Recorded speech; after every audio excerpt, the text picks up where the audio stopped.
misconstrue that, saying irrationalization. And I made that mistake, and that's history.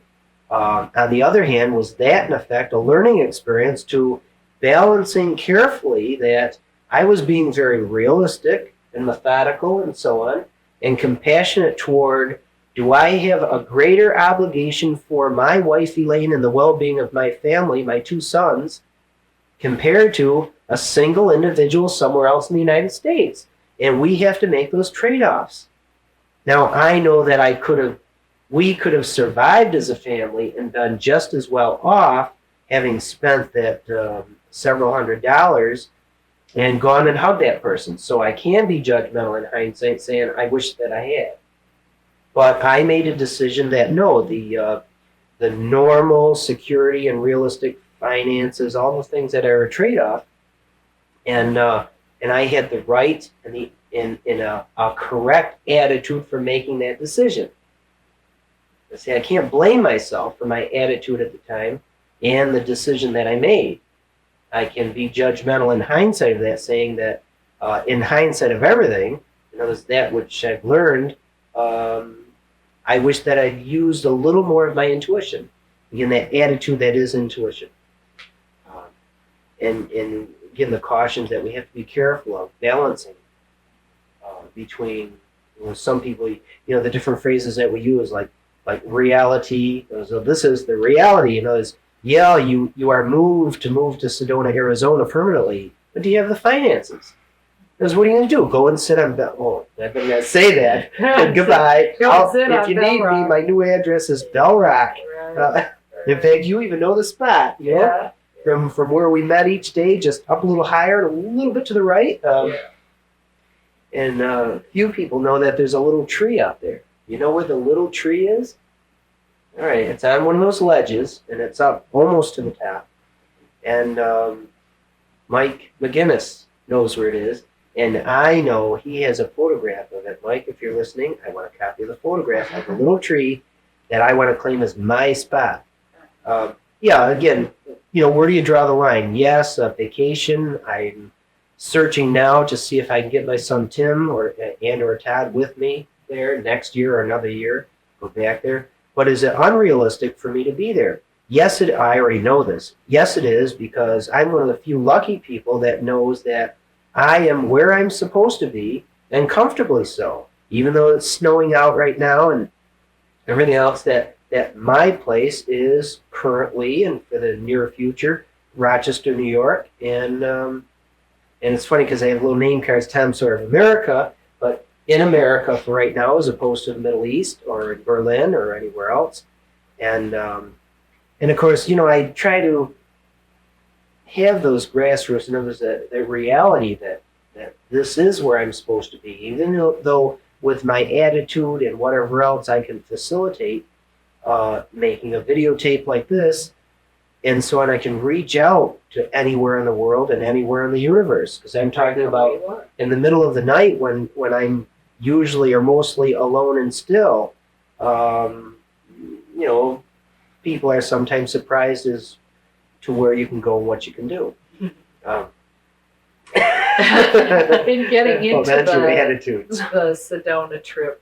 A couple weeks ago, about 100 of us went out there, and I think we all had different expectations as to what we were going to receive, what our attitudes would be when we got out there, what we were receiving from ourselves, or what we were thinking that we were going to get from somebody else, or whatever. And I think a lot of us came back going into a real evaluation of our lives and our attitudes. And I know a lot of us have had a pretty rough time of it, but I think we're coming out of it with a real sense of what this is all about and how we fit into the work.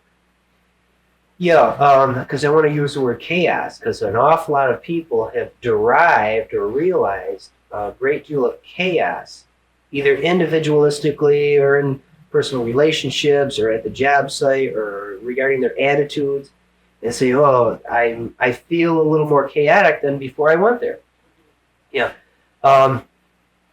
First of all, for anybody who isn't familiar with the Sedona trip, It was, of course, the opportunity to be there and do that and so on. But that was up. In fact, I don't even know, Carol, was that designed because of the time frame? Oh, yeah. It was chosen that we. All right. I mean, I don't even know that. Yeah. It was more synchronistic to me. Yeah. The guidance Dan got was that we were to be there on the full moon of November. Yeah. And perfect. And it did fall in line with the.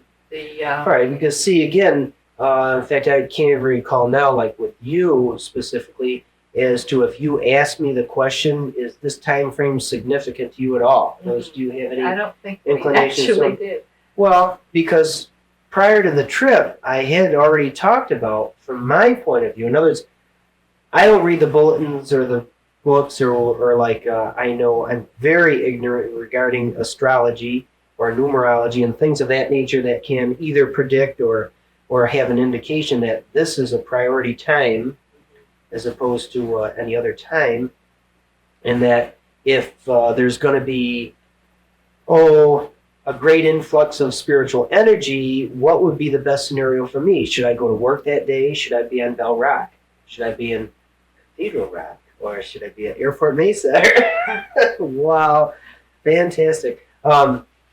So I had very little expectations, me personally.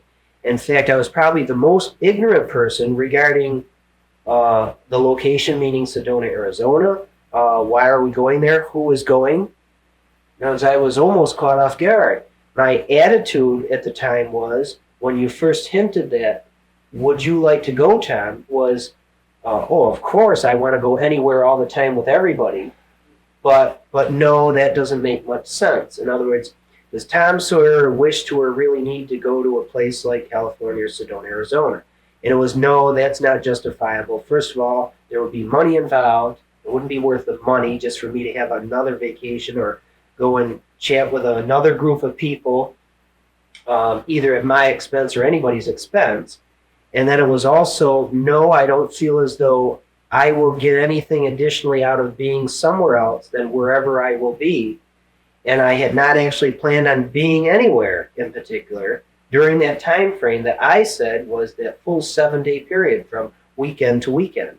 And I'm not even recalling the dates, but so that would be November. Yeah, that would have been. That's actually that was the week after we got back. The weekend, the 12th through the 17th. Well, all right. No, and as I said that right. Meaning the week that we were there. Okay. Because I talked about that weekend to weekend. It was that 7-day week. The 5th through the 12th. Not to be confused with, and additionally, I probably said the same sentence regarding. Led right into the next week. That following weekend, which was, by my standards, as I'm recalling, I got such terrible memory of things like that, but was it a 72-hour period of time? Because it was like 3 or 4 dates. Friday through Sunday, 17th, 18th. Right, and then again, the exact math involved or the dates on that. Some of that was in other words, I focused additionally on that following weekend because of information that I got from many sources, including you, and from Sedona, and then from other people around the country. So again, I always have a difficult time with time, and I can have a reference point of either a date or within the next 2 weeks, I'll say often, or in sometimes I go by seasons. No, I'm often the best I can do is say, well, in the very warm weather of August, and that means factually that it will be one of the warmest days, and it will be in August, but I can't make the association to number days or so on. Maybe that's why I can't do astrology and numerology. I have a handicap with math or numbers. Or I might just be a spiritual airhead and know that this is all an illusion, there's no such thing as time. It's only the isness of the now. I mean, actually, though, I do have a day-by-day problem. It's one of my, it hasn't really hurt me, I don't think, but at times it's been inconvenienced, my inability